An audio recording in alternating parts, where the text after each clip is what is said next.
Boreal Televisión presenta.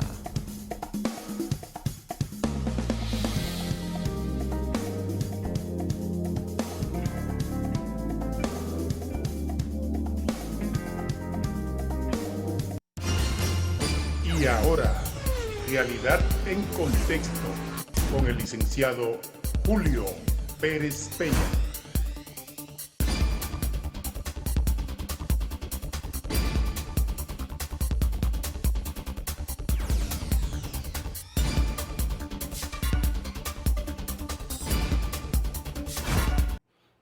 Saludos amigos, de regreso, Realidad en Contexto por Boreal Televisión.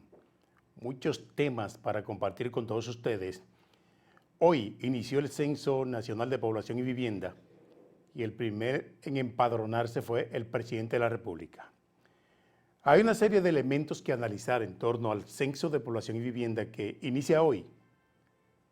Y ojalá no ocurra lo mismo que ha acontecido con otras jornadas censales que se han dado en el país, porque esta es una medición estadística de la población, de la conformación socioeconómica de los habitantes del territorio, para medir, entre otras cosas, los niveles de pobreza, marginalidad, vivienda, la cantidad de establecimientos comerciales que hay en el país, empleo, salud, alimentación, educación, vivienda.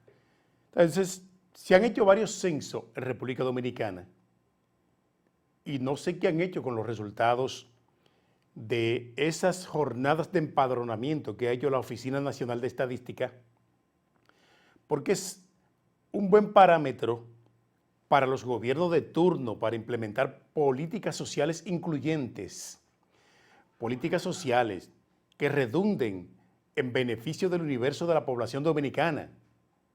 En la práctica, no sabemos si es simplemente un instrumento político que se hace cada 10 años en este país. Se hizo en el gobierno de Leonel Fernández. Ya habían 2 años adelantado para el nuevo censo, pero se hace cada 10 años y veo que no se aprovechan esas informaciones formidables que proporciona un censo realizado a todo lo largo y ancho de la geografía nacional. Habría que ver, pero los gobiernos nos damos cuenta que siguen improvisando, no obstante, hacer mediciones científicas que les permitan hacer un mejor enfoque de políticas incluyentes a los sectores más desposeídos de la sociedad. Y el censo es un punto de partida bien interesante porque proporciona muchas variables. Es prácticamente como un estudio científico. Uno se prepara en lo que hemos estudiado comunicación social a nivel profesional. En universidades donde nos enseñaron la investigación periodística, sabemos perfectamente que usted se prepara un ítem con varias preguntas abiertas, cerradas, de elección múltiple, y sale a aplicársela a un universo de la población. Y después que usted termine de aplicar la muestra que seleccionó para ser llevada a la población, ya sea de manera aleatoria o a todo el ciudadano que usted encuentre, va a tener una media, va a tener un universo. Y entonces los números que se extraigan de ese estudio científico, usted lo va a comparar con el universo de la población y ahí le va a dar un resultado. Es como una analística. Usted va al médico y no le extraen toda la sangre del cuerpo, le extraen una muestra de sangre.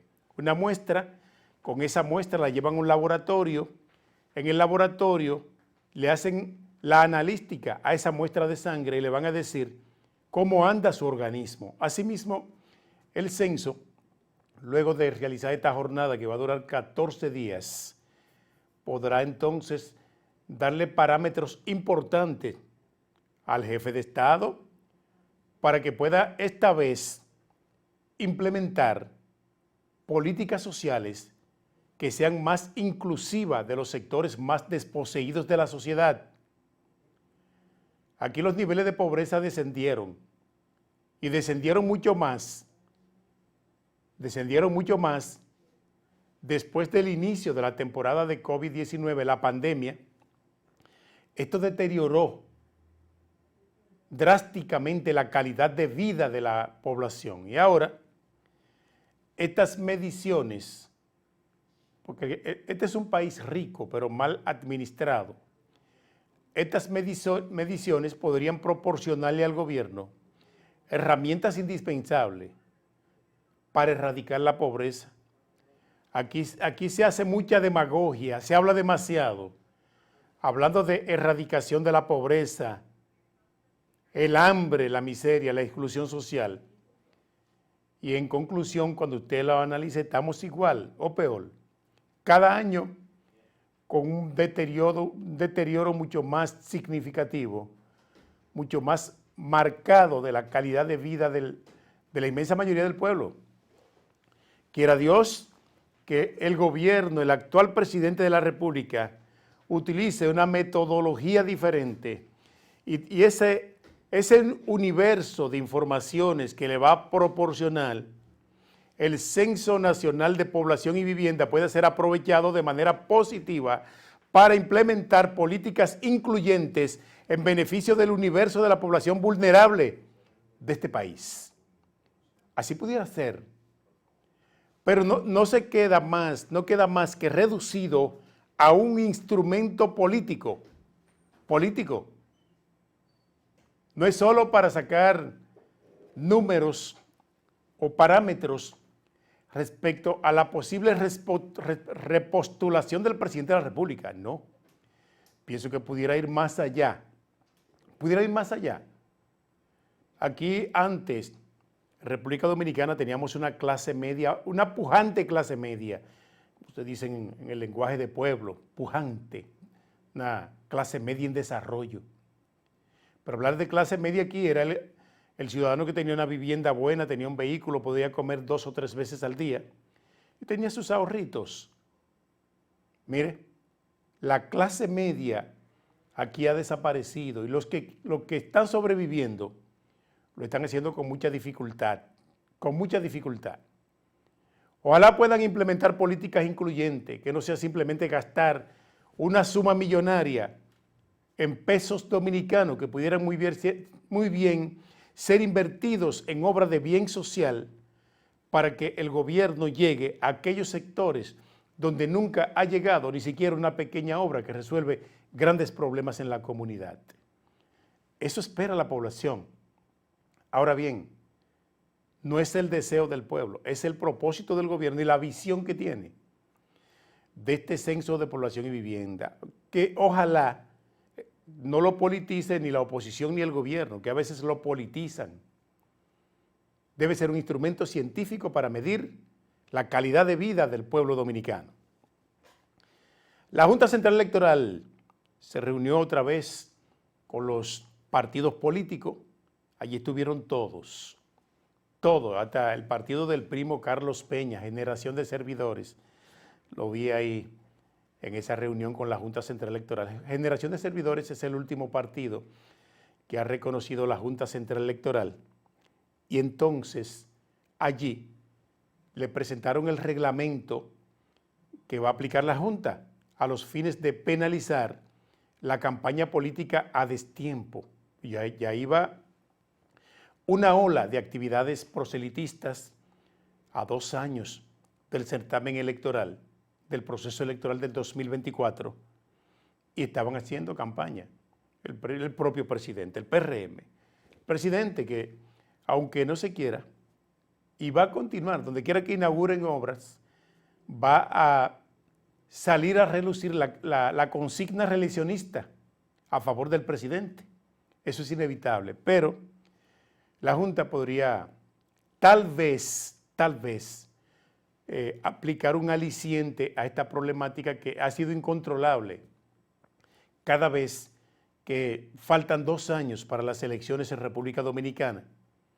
Lo hemos visto siempre y ninguna de las juntas centrales que hemos tenido de los presidentes han podido reglamentar esta situación por múltiples razones. Primero, porque en este país se aprueban normas jurídicas respondiendo a intereses.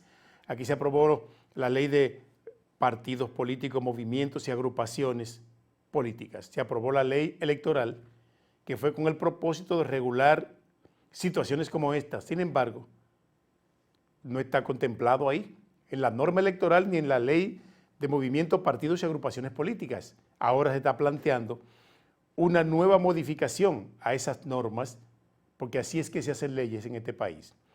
Son trajes a la medida y cuando usted lo analiza, son letras muertas que no contribuyen a resolver la problemática social que afecta al pueblo y para la cual fue creada esa ley. Ojalá puedan modificarla ahora, pero yo dudo que no dejen de contraponerse. Yo dudo que esos grupos contrapuestos que están en el Congreso de la República y que son los que tienen la última palabra de todos los partidos, son los que influyen y a cada quien hay que sacarle un pedazo de sus intereses en todas las leyes que se aprueban en República Dominicana. Mire, aquí hay normas jurídicas importantísimas que no se han aprobado y esperamos que eso pueda suceder antes que termine este gobierno, que concluyan todas las legislaturas del presente Congreso para que dejen este país con un código penal, con un código civil adaptado a la realidad de hoy, con un código de procedimiento civil. El Código Procesal Penal es un código avanzado, que incluso está por encima de la realidad nuestra. Ahora, sí se ha criticado que es un código muy garantista para la sociedad nuestra. Donde el auge de la delincuencia ha alcanzado ribetes muy preocupantes para la sociedad. Entonces es muy garantista. Y hay una serie de garantías mínimas que están establecidas en beneficio de los imputados, que de ahí se agarran las defensas técnicas y muchas veces comienzan a incidentar en los procesos y al final terminan consiguiendo la libertad, no porque ese imputado no haya dejado de cometer un ilícito penal y que en ese expediente estén todas las pruebas, pero esas supuestas garantías que están establecidas en el Código Procesal Penal en beneficio del imputado, de ahí se agarra la defensa técnica y en la mayoría de los casos muchos imputados que tal vez por la magnitud del delito que cometieron le correspondían 20, 30 años de prisión, al final o sale en libertad o lo condenan a 4, 5, 6, 8 años, penas que no significan nada para el tipo penal que cometió ese imputado. Y el caso más grave es que muchas veces, teniendo los jueces, que aquí en materia penal, para aplicar una pena o en la etapa de juicio, ese proceso es conocido por un tribunal colegiado, integrado por 3 jueces. Muchas veces el expediente se les desbarata en las manos a los jueces porque esos trámites dilatorios y esa presión de los defensores de provocar aplazamiento por cualquier detalle mínimo, hace que el proceso se le desbarate en la mano al juez y al fiscal, que es el órgano acusador, y que el imputado salga en libertad muchas veces ordenada desde la propia sala de audiencia. Qué lamentable. También hay que resolver eso. A veces yo he visto familias que salen destrozadas de la sala de audiencia, familiares completos, gritando porque no se le hizo justicia. Así es la ley en nuestro país. Vamos a la pausa, regresamos en breve con otros temas de interés, realidad en contexto.